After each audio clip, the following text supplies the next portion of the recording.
اس کی داڑھی اور سر کے بال سفید ہو چکے تھے، تاہم وہ ایک صحت مند اور ہوشیار شخص نظر آتا تھا۔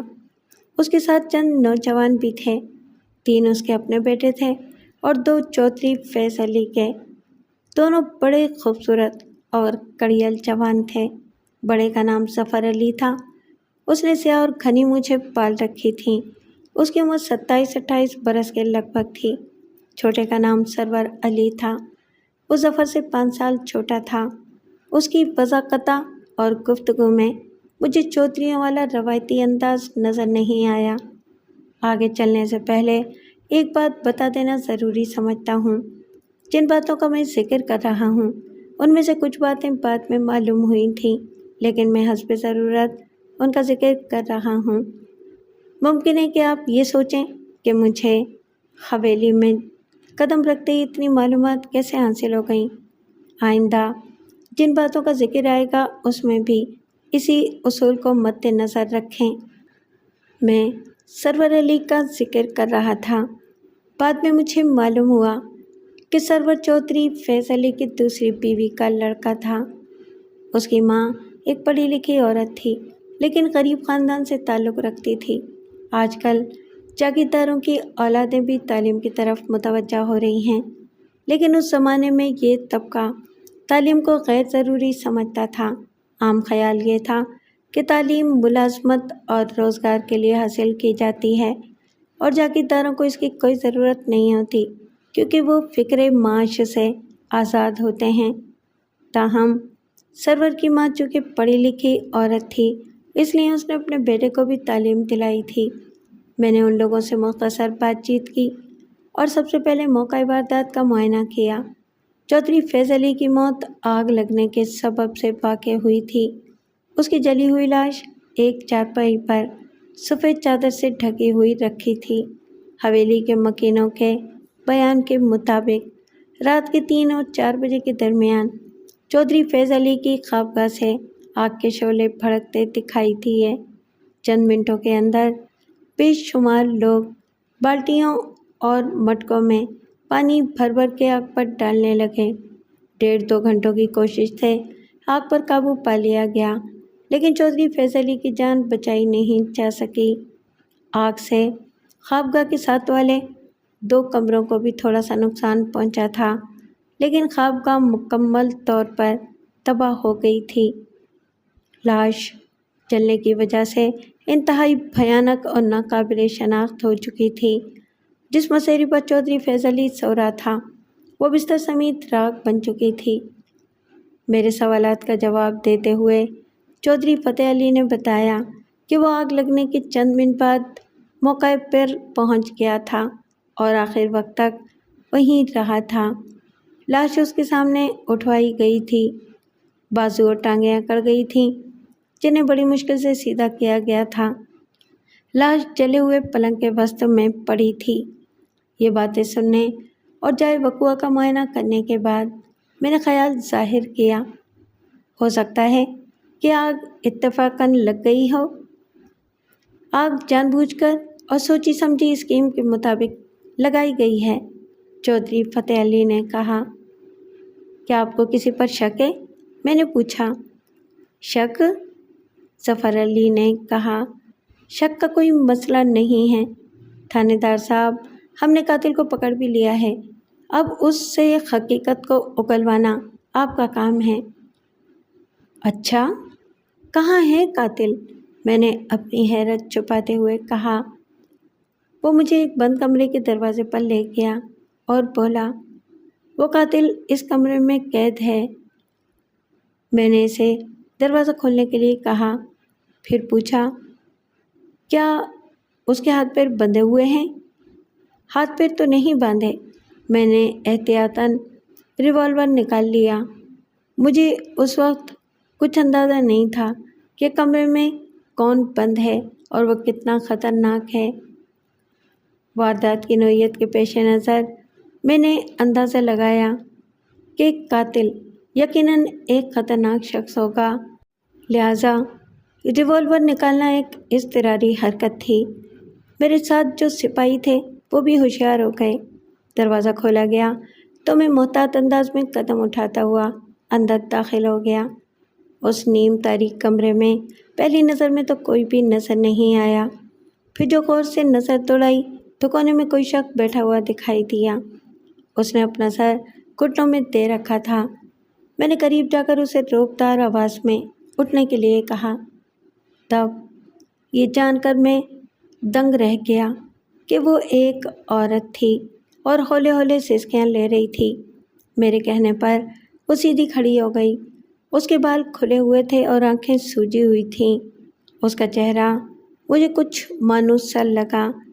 ذہن پر زور دیا تو یاد آیا کہ اسے دیہات سدھا نامی تھیٹر کمپنی کے ساتھ دیکھا تھا۔ وہ شیلا تھی اور اس وقت خوف کی حالت میں وہ پہلے سے زیادہ حسین نظر آ رہی تھی۔ لیکن اس کا وہاں کیا کام تھا؟ کیا تم شیلا ہو؟ میں نے پوچھا۔ پہلے شیلا تھی، اب شکیلا ہوں، اس نے ہولے سے جواب دیا اور خوفزدہ نظروں سے میرے ریوالور کو دیکھنے لگی۔ تو مجھے احساس ہوا کہ ریوالور ابھی تک میرے ہاتھ میں تھا۔ میں نے ریوالور ہولسٹر میں رکھ کر شیلا سے وضاحت کرنے کے لیے کہا۔ اس نے بتایا کہ 7-8 ماہ پہلے وہ مسلمان ہو گئی تھی اور چودھری فیض علی سے شادی کر لی تھی۔ مولوی صاحب نے اس کا اسلامی نام شکیلا رکھا تھا۔ شیلا اور شکیلا میں کوئی زیادہ فرق نہیں تھا۔ آگ کیسے لگی تھی؟ میں نے پوچھا۔ مجھے کچھ پتہ نہیں ہے جی، میں شور کی آواز سن کر اٹھی تھی۔ یہ سب لوگ کہتے ہیں کہ آگ میں نے لگائی ہے، لیکن میں نردوش ہوں، مجھے کچھ پتہ نہیں ہے جی۔ اچھا، تم یہیں بیٹھو، میں بعد میں تم سے بات کروں گا۔ باہر جا کر میں نے دوبارہ ظفر علی سے بات کی۔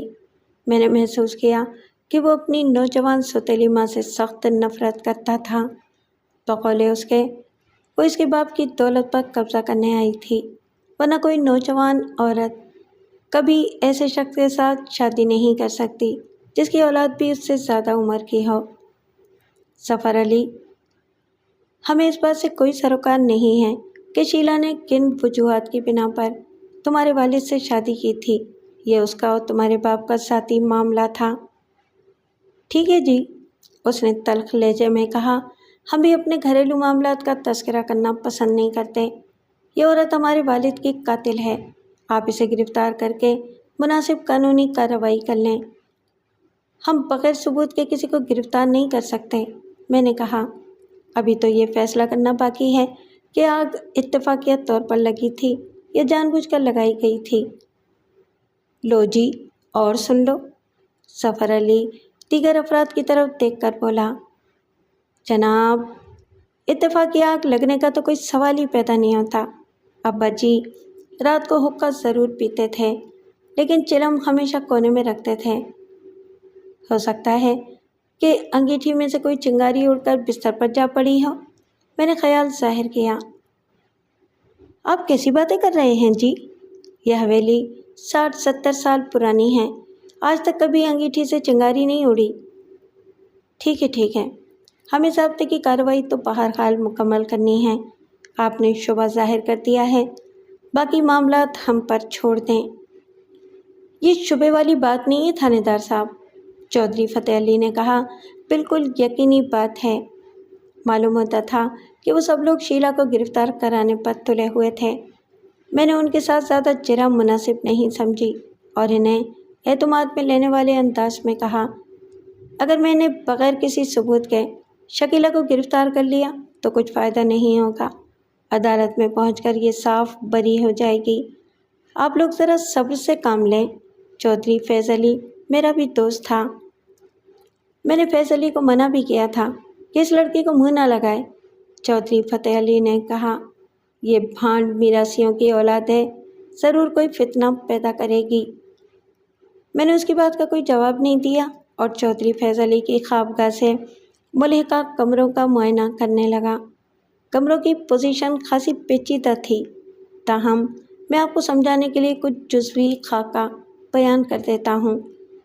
حویلی کے سامنے والے حصے میں گول ستونوں والا برآمدہ تھا۔ دائیں طرف ایک کشادہ بیٹھک تھی جس کے پیچھے چودھری فیض علی کی خوابگاہ تھی۔ اس کے پیچھے جو کمرہ تھا وہ شیلا کی خوابگاہ تھا۔